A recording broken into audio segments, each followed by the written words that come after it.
आज हम लोग ऑर्गेनिक केमिस्ट्री स्टार्ट करेंगे। ऑर्गेनिक केमिस्ट्री क्लास 12th में 28 मार्क्स की होती है। तो 28 मार्क्स में पहला चैप्टर आज ऑर्गेनिक केमिस्ट्री में आपका होगा halo alkane and halo arene. So let's start with halo alkane and halo arene. Topic name डालिए halo alkane and halo arene, और इसमें सबसे पहले हम लोग पढ़ेंगे हेलो एल्केन।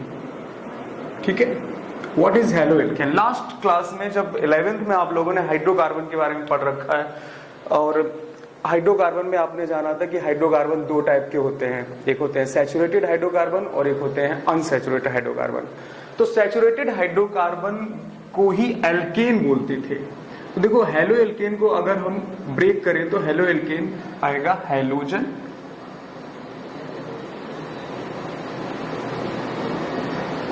और एल्केन से मिलकर बनता है यहां पर क्या, हेलो एल्केन।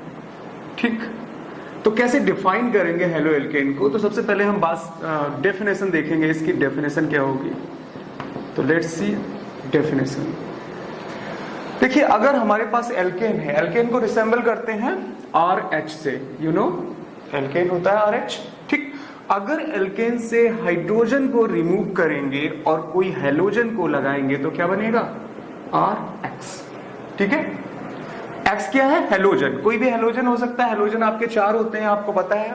हेलोजन क्या होते हैं, फ्लोरीन, क्लोरीन, ब्रोमीन, आयोडीन, एस्टेटीन भी होता है, बट वो रेडियो एक्टिव होता है इसलिए उसको लिया नहीं जाता है। बट आपके हेलोजन ये है, कोई भी इनमें से एक ले सकते हैं। ठीक है, तो एल्केन से हेलो एल्केन क्या करेंगे, एल्केन से हाइड्रोजन हटाएंगे और हेलोजन को लगाएंगे तो हेलो एल्केन बनेगा। ठीक है, अब देखते हैं कि इसको डिफाइन कैसे करेंगे। तो देखिए, एल्केन का इसको हम क्या कह सकते हैं, हेलोजन डेरिवेटिव, क्योंकि ये एल्केन से ही बना है ना, तो इसीलिए इसको हेलो एल्केन बोलेंगे। तो इसकी डेफिनेशन क्या होगी, हेलोजन डेरिवेटिव ऑफ एल्केन।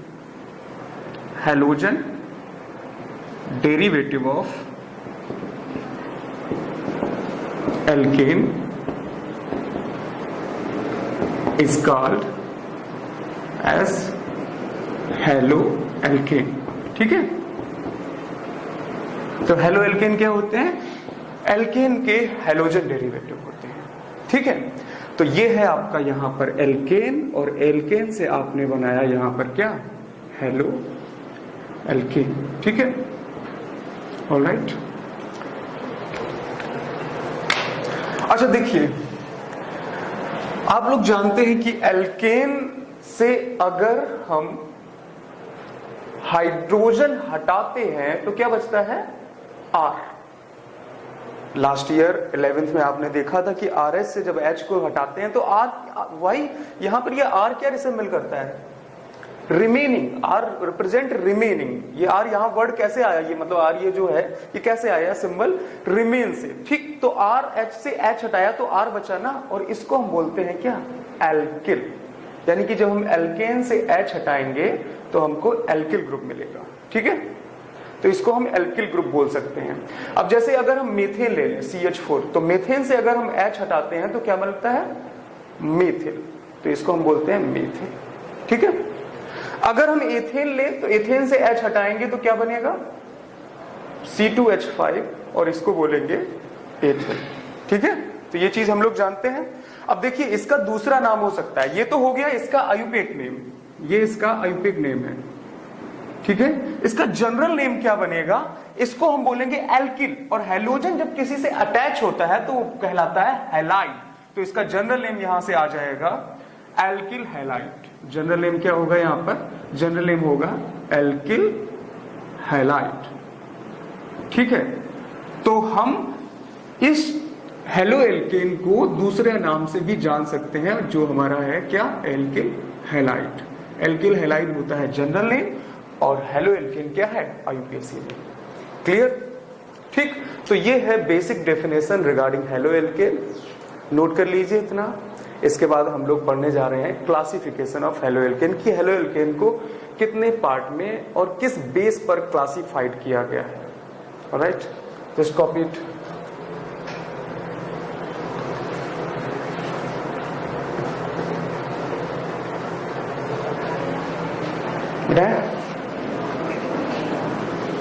तो हेडिंग डालेंगे क्लासिफिकेशन ऑफ हेलो एल्केन।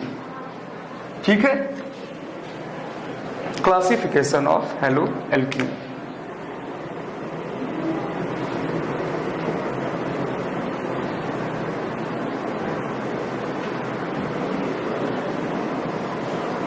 देखिए हेलो एल्केन को कैसे क्लासिफाइड करेंगे। एक तो on the basis of number of halogen atom, यानी कि पहला क्लासिफिकेशन होगा on the basis of number of halogen atom. यानी कि एक बार हम क्या करेंगे कि हेलो एल्केन में जो आपका हेलो एल्केन आपने बनाया उसमें हेलोजन के नंबर्स को बढ़ाते जाएंगे। ठीक है, जैसे अभी हमने बनाया था RX, हेलो एल्केन को रिप्रेजेंट कैसे करते हैं RX से। तो यहां पर अगर मैं लिखूं तो देखिए इसको कैसे डिवाइड कर सकते हैं। एक होगा मोनो हेलो एल्केन जिसमें केवल एक हेलोजन होगा। ठीक है, देखिए एल्केन को हम रिप्रेजेंट करते हैं CH4, एक छोटा सबसे छोटा एल्केन ले लेते हैं CH4। ये है एल्केन, मेथेन जिसको हम बोलते हैं। ठीक है, तो इस मेथेन के पास, मेथेन में कार्बन की वैलेंसी कितनी है? 4 है। ठीक है, तो इन 4 हाइड्रोजन को एक एक करके अगर हटाएं और एक एक हेलोजन बढ़ाते जाएं तो हमारे number of halo alkane, halogen atom के बेस पर हेलो एल्केन डिराइव होते जाएंगे। ठीक है, तो एक बार में एक हाइड्रोजन हटाएंगे तो देखो क्या बनेगा, बनेगा CH3Cl। देखिए एक हेलोजन अगर हटाएंगे तो हमारा बनेगा CH3Cl। तो इसलिए इसको मोनो हेलो एल्केन बोला गया क्योंकि इसमें केवल एक हेलोजन है। और इसके नाम हो सकते हैं, देखो इसको क्या बोलेंगे, मेथाइल क्लोराइड। CH3 को बोलते हैं मेथाइल और Cl को बोलेंगे क्लोराइड। तो ये हो गया मेथाइल क्लोराइड। ठीक है, 2 कार्बन का अगर मोनो हेलो एल्केन बनाना है तो 2 कार्बन का एल्पी ग्रुप होता है C2H5, जानते हैं ना, एथिल, मेथिल, प्रोपिल, यही ना। ठीक है, तो इसको बोलेंगे एथिल और यहां पर Cl लगा देंगे तो हो जाएगा एथाइल क्लोराइड। ठीक है, तो ये हो गया 2 कार्बन का हेलो एल्केन, एथाइल क्लोराइड बोलेंगे। ऐसे ही 3, 4, 5, ठीक है, मोनो हेलो एल्केन बना सकते हैं। अब देखिए अगर हम बात करें डाई हेलो एल्केन की, तो डाई हेलो एल्केन क्या होंगे, डाई हेलो एल्केन में हेलोजन आपके कितने हो जाएंगे? 2। देखिए डाई हेलो मतलब 2 हेलोजन, यानी कि ऐसा एल्केन जिसमें हेलोजन जो एटम होंगे वो कितने होंगे? 2। ठीक है, तो देखिए अगर हम मीथेन से 2 हाइड्रोजन हटा के 2 क्लोरीन लगा दें तो देखो 1 और 1 2, तो इसका नाम क्या हो जाएगा? CH2Cl2। और ये आपका कहलाएगा डाई। अब हेलो की जगह क्लोरीन लगाया ना तो क्या हो जाएगा? Die chloro methane. तो इसका नाम हो जाएगा डाई क्लोरो मेथेन। ठीक है, अगर मैं यहां पर 2 कार्बन का बनाऊंगा तो क्या बन जाएगा? CH3CH और यहां पर हो जाएगा Cl2। ठीक है, और इसको हम बोलेंगे डाई क्लोरो और 2 कार्बन को एथ, तो डाई क्लोरो एथेन। ठीक है, अब यहां पर एक इंपॉर्टेंट पॉइंट ये आता है कि जो आपके हेलो एल्केन है, डाई हेलो एल्केन, उनको हम 2 अलग टाइप से भी डिवाइड कर सकते हैं। मान लो कि जो कार्बन है उसमें एक ही कार्बन से दोनों हेलोजन जुड़े हैं। देखिए एक ही कार्बन से दोनों हेलोजन जुड़े हुए हैं। ठीक, अब इसकी बैलेंसी कितनी होती है? 4 होती है ना, तो 1 2, तो यानी कि 2 हाइड्रोजन यहां भर देंगे, तो ये हो गया CH2Cl2। ठीक, अगर हमारे अलग अलग कार्बन से 2 हेलोजन जुड़े हुए हैं, यहां पर बैलेंसी पूरी करो, 1 2 कितने हैं? 2 हाइड्रोजन यहां ऐड करेंगे और 2 हाइड्रोजन यहां ऐड करेंगे। मतलब मैं ये कह रहा हूं कि अगर एक ही कार्बन से 2 हेलोजन जुड़े हैं और अलग अलग कार्बन से 2 हेलोजन जुड़े हैं तो दोनों ही तो डाई हेलो एल्केन कहलाएंगे। ये भी डाई हेलो एल्केन कहलाएगा, ये भी डाई हेलो एल्केन कहलाएगा। तो इसको हम डिस्क्रिमिनेट कैसे कर सकते हैं, कैसे डिफाइन कर सकते हैं? देखिए एक ही कार्बन से जब दोनों हेलोजन जुड़े होंगे तो उसको हम बोलते हैं, एक नया नाम देते हैं विसिनल, सॉरी जैमिनल, एक नया नाम देते हैं, दैट इज जैमिनल।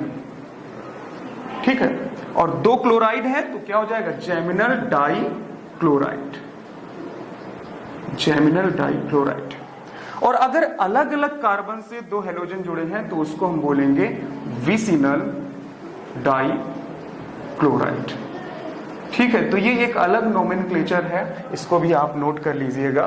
कैसे याद रखेंगे? देखिए ब्रेड के ऊपर और ब्रेड के बीच में 2 ब्रेड है, बीच में जैम लगाते हैं ना, तो देखो कार्बन यहाँ जैम का काम कर रहा है, ऊपर ब्रेड नीचे ब्रेड, है ना। So that is geminal. Vicinal क्या होता है? विसिनिटी में, पड़ोसी कार्बन। तो यहाँ पर इस कार्बन का पड़ोसी कार्बन ये है, तो इसलिए यहाँ पर Cl ऐड हुआ है। ठीक, तो ये है विसिनल और ये है जैमिनल। ठीक है, तो ये डाई हेलो एल्केन के 2 अलग नाम है, इनको भी नोट कर लीजिए। ठीक है, इसके बाद आता है आपका क्या? Try halo alkane.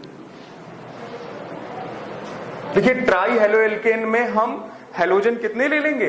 3। तो हमने ले लिया ट्राई हेलो एल्केन।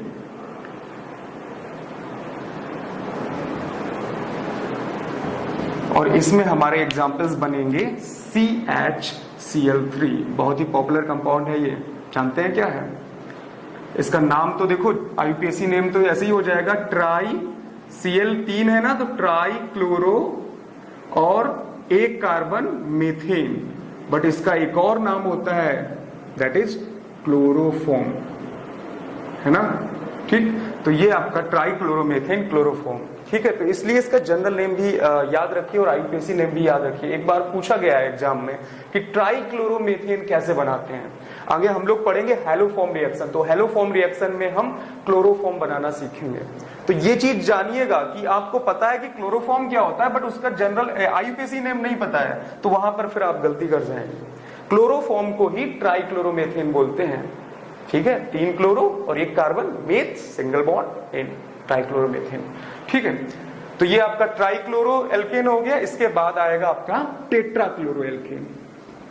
तो लास्ट आपका आता है क्या? Tetrachloro alkane. देखिए ये क्या होता है?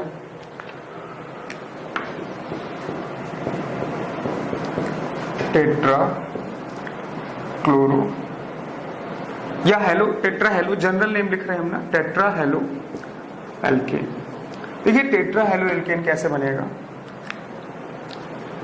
कार्बन की 4 वैलेंसी होती है, अगर चारों वैलेंसी 4 क्लोरीन से या 4 हेलोजन से सेटिस्फाइड कर दी जाए, तो अब देखिए ये क्या हो गया? टेट्रा हेलो हो गया। तो इसका नाम होता है कार्बन टेट्रा क्लोराइड। ये है general name, carbon tetra chloride. और IUPAC नेम क्या होगा? IUPAC नेम क्या होगा? टेट्रा क्लोरो एक कार्बन मीथेन। तो ये हो जाएगा टेट्रा क्लोरो मीथेन। बताइए, ठीक है। तो ये आपके on the basis of number of halogen atom हमने देखा, mono halo alkane, die hello, try hello, tetra hello. क्या हुआ है इसमें? डिफरेंस क्या है? सब में एक एक करके हमने हेलोजन बढ़ाते गए हैं, ठीक है, और हमारे ये टाइप आ गए। तो दूसरा टाइप है on the basis of nature of carbon chain. Heading डालेंगे point number B, on the basis of nature of carbon chain.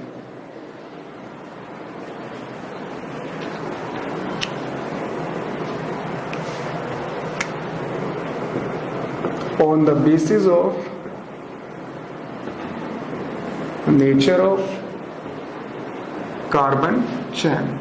देखिए अभी हमने RX में X को बढ़ाया, यानी कि हेलोजन को बढ़ाया। अब हम R यानी कि जो एल्केन की चेन है उसको बढ़ाएंगे, उसकी ब्रांच करेंगे, उसकी कई सारे टाइप बनाएंगे। तो देखिए कैसे। नंबर 1 देखिए हेलोजन है, हेलो एल्केन ये है, हमने एक एग्जांपल ले लिया CCl, ठीक है, और इसके साइड में एक कार्बन लगा दिया। बहुत सिंपल रिप्रेजेंटेशन में बता रहा हूं। सेकेंड में मैंने क्या किया, ये तो हेलो एल्केन, देखो हेलो एल्केन का रिप्रेजेंटेशन ही होगा कार्बन से हेलोजन का जुड़ा होना। तो हेलो एल्केन यानी CCl बॉन्ड तो सभी में होगा, ठीक है। उसके बाद इस C से अगर मैंने 2 C जोड़ दिए इस तरह से, तो क्या हो जाएगा अभी देखते हैं। इसके बाद थर्ड वन आपका आएगा, हमने क्या किया, कार्बन के साथ हेलोजन तो लगाएंगे ही, एक C यहां पर, एक यहां पर और एक यहां पर, यानी कि कार्बन की जो तीनों वैलेंसी थी, एक वैलेंसी तो हेलोजन सेटिस्फाइड है, तीनों वैलेंसी कार्बन से सेटिस्फाई कर दी। अब देखिए इसमें हाइड्रोजन फिल करते हैं, 1 2 वैलेंसी होगी, हाइड्रोजन कितने भरेंगे? 2। यहां कितने भरेंगे? 3। यहां पर 1 2 3, एक हाइड्रोजन यहां भर देंगे, यहां पर 3 हो जाएंगे, यहां पर 3 हो जाएंगे, यहां 3 हो जाएंगे, यहां 3 हो जाएंगे और यहां पर 3 हो जाएंगे। अब देखिए हेलोजन वाला कार्बन अगर एक साइड से कार्बन की चेन से घिरा है। ध्यान से सुनिएगा, हैलोजन वाला कार्बन अगर एक साइड से कार्बन की चेन से घिरा है तो उसको हम बोलते हैं 1 डिग्री हैलो एल्केन, यानी कि प्राइमरी हैलो एल्केन। ठीक है, हैलोजन वाला कार्बन अगर दो साइड से कार्बन से घिरा है, देखो हैलोजन वाला कार्बन यानी जो हैलोजन से अटैच कार्बन है, तो ये अगर दो साइड से कार्बन से घिरा है तो उसको बोलेंगे 2 डिग्री हैलो एल्केन। ठीक है, तो हैलोजन वाला कार्बन अगर दो साइड से कार्बन की चेन से घिरा है तो होगा 2 डिग्री हैलो एल्केन। और यहां पर देखिए हैलोजन वाला कार्बन तीन साइड से कार्बन से घिरा है, ये कार्बन जो है 1 2 3 तीन साइड से कार्बन की चेन से घिरा है, तो ये हो जाएगा क्या 3 डिग्री हैलो एल्केन। ठीक है, तो ये आपका हो गया on the basis of nature of carbon chain. देखिए सीधी चेन है, स्ट्रेट चेन है, तो प्राइमरी हैलो एल्केन बनाएगा। अगर एक ब्रांच आ गई तो सेकेंडरी, और अगर दो ब्रांच आ गई तो टर्सरी। ठीक है, तो इस तरह से हम क्लासिफाइड कर सकते हैं। याद रखेंगे कि हैलोजन वाला कार्बन अगर एक साइड से घिरा होगा तो प्राइमरी, दो साइड से घिरा होगा तो सेकेंडरी, और तीन से घिरा होगा तो टर्सरी। एक एग्जाम्पल के थ्रू समझते हैं।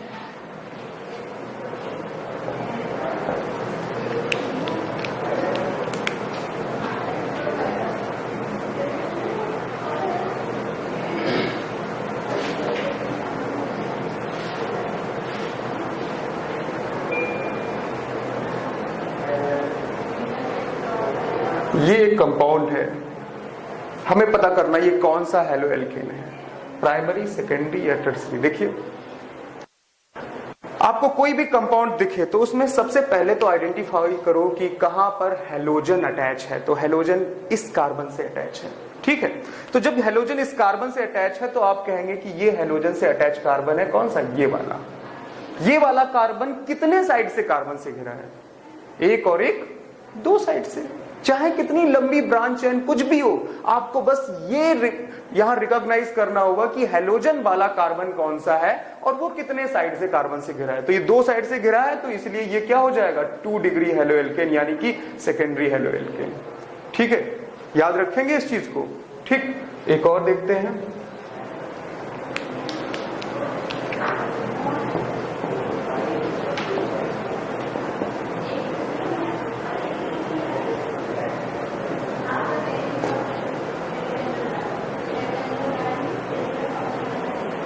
ये कंपाउंड है, देखिए बैलेंसी पूरी हो रही है, 1 2 3 4 1 2 3 4। ठीक, तो यहां पर देखिए हैलोजन वाला कार्बन है आपका ये, और ये कार्बन घिरा हुआ है तीन साइड से कार्बन से, तो इसलिए इसको बोलेंगे 3 डिग्री हैलो एल्केन। तो ये रिकॉग्नाइज करना बहुत जरूरी है, आना चाहिए आगे मैकेनिज्म में, रिएक्शंस में। जब हम लोग इसके बारे में जानेंगे तो जब हम रिएक्शंस करेंगे तो हमें पता होना चाहिए कि हैलो एल्केन कौन सा है, प्राइमरी, सेकेंडरी, टर्सरी। उसी के बेस पर हम रिएक्शन को ब्रेक करेंगे, उसी के बेस पे हम आगे उसकी मैकेनिज्म सीखेंगे। तो इसलिए ये चीज बहुत जरूरी है आपको माइंड में आना। ठीक है, तो ये क्लियर हो रहा है ना? ओके, मैं मिटाऊं इसको। ठीक, अब देखिए एक और टाइप बचता है on the basis of unsaturation. आप जानते हैं कि सैचुरेटेड हाइड्रोकार्बन होते हैं सिंगल बॉन्डेड हाइड्रोकार्बन, और अनसैचुरेशन की बात करेंगे तो अनसैचुरेशन में क्या आ जाएंगे, डबल बॉन्ड और ट्रिपल बॉन्ड। यानी कि ऐसा हैलो एल्केन जो डबल बॉन्डेड कार्बन से अटैच है तो वो कहलाएगा अनसैचुरेटेड हैलो एल्केन। तो हमारा सी पॉइंट होगा on the basis of unsaturation. तो इसमें दो टाइप के हैलो एल्केन आते हैं, जो भी जानना बहुत जरूरी है, उसके लिए भी समझिएगा। देखिए Cl और C, ये तो बना रही है कंफर्म, क्योंकि यही है हैलो एल्केन। अगर हैलोजन वाला कार्बन डबल बॉन्डेड है, ठीक है, एक और होगा, ये तो है A और एक और होगा दूसरा Cl, C और उसके बाद C और उसके बाद डबल, यानी कि हैलोजन से जुड़ा हुआ कार्बन के बाद वाला कार्बन डबल बॉन्डेड है। अब इसमें हाइड्रोजन फिल कर लेते हैं, फिर इसके बाद नाम देखते हैं इसका क्या होगा। 1 2 3, एक हाइड्रोजन भरेंगे। यहां पर कितने हाइड्रोजन भरेंगे, 2 2 और 2 4 वैलेंसी। यहां पर कितने आएंगे, 2। यहां 1 2 3 और 1 4, और यहां पर 2। ठीक है, तो ये आपके दो टाइप के हैलो एल्केन बने अनसैचुरेशन के बेस पे। देखो इसका नाम क्या होता है, हैलोजन वाला कार्बन अगर डबल बॉन्डेड है। अच्छा, लास्ट ईयर फिर से याद करिएगा कि सिंगल बॉन्डेड कार्बन होते थे, कार्बन सिंगल बॉन्डेड कार्बन, तो उनमें हाइब्रिडाइजेशन होता था sp3, याद है ना। कार्बन डबल बॉन्डेड कार्बन यानी कि डबल बॉन्ड में हाइब्रिडाइजेशन होता है sp2, और कार्बन ट्रिपल बॉन्डेड कार्बन जो होता है उसमें हाइब्रिडाइजेशन होता है sp, ये पता है ना। ठीक, तो देखिए ये जो कार्बन है जो हेलोजन से जुड़ा है, ये कौन सा कार्बन है, sp2 कार्बन है, और ये जो कार्बन ये कौन सा है, sp3 कार्बन है। तो दो अलग अलग तरीके से हम डिफाइन कर सकते हैं, या तो एक बिल्कुल सिंपल लैंग्वेज में कि हेलोजन से जुड़ा कार्बन अगर डबल बॉन्डेड है तो वो कहलाएगा विनाइल, और अगर हेलोजन से जुड़ा कार्बन सिंगल बॉन्डेड है या sp3 कार्बन है तो वो कहलाएगा अलाइड। ठीक है, ये आगे अल्कोहल में भी पढ़ेंगे। ठीक, तो अब देखो इसका पूरा नाम क्या लिखेंगे, विनाइल, और Cl जुड़ा है तो क्या हो जाएगा, विनाइल क्लोराइड, और ये हो जाएगा एलाइल क्लोराइड। ऑलराइट, ठीक है, तो ये दो नाम है। विनाइल क्लोराइड से ही पॉलीविनाइल क्लोराइड पीवीसी बनते हैं। पॉलीमर पढ़ेंगे ऑर्गेनिक में, लास्ट चैप्टर है पॉलीमर, तो वहां पर पीवीसी बनाते हैं हम इसी विनाइल क्लोराइड से। ठीक है, तो इसलिए ये बहुत इंपॉर्टेंट है। क्लियर, तो ये हो गया विनाइल और ये एलाइल क्लोराइड। तो ये है सारा का सारा क्लासिफिकेशन। इसका एक बार आईयूपीएसी नेम नोमेनक्लेचर भी कर लेते हैं। इसका आईयूपीएसी नेम क्या होगा, देखिए जहां से ग्रुप जुड़ा है उस कार्बन को नंबर 1 कार्बन देते हैं, तो ये हो गया 1 कार्बन और ये हो गया 2 कार्बन। ठीक है, 1 से जुड़ा है क्लोरो तो 1 क्लोरो हो जाएगा, 1 क्लोरो। 2 कार्बन, देखो ये है प्रफिक्स, फार्मूला क्या होता है आईयूपीएसी का, PQRS PRS, prefix root word suffix. तो प्रफिक्स हो गया रूट वर्ड, मतलब कितने नंबर ऑफ कार्बन है, 2, तो 1 क्लोरो और 2 कार्बन को बोलेंगे 8। ठीक है, और डबल बॉन्ड है तो फिर क्या आएगा, प्राइमरी सफिक्स डबल बॉन्ड ईन, तो 1 क्लोरो एथीन, ये इसका आईयूपीएसी नेम हो जाएगा। तो प्रफिक्स रूट वर्ड और ये क्या है आपका सफिक्स, तो ये 1 क्लोरो एथीन हो जाएगा। इसका आईयूपीएसी नेम क्या होगा,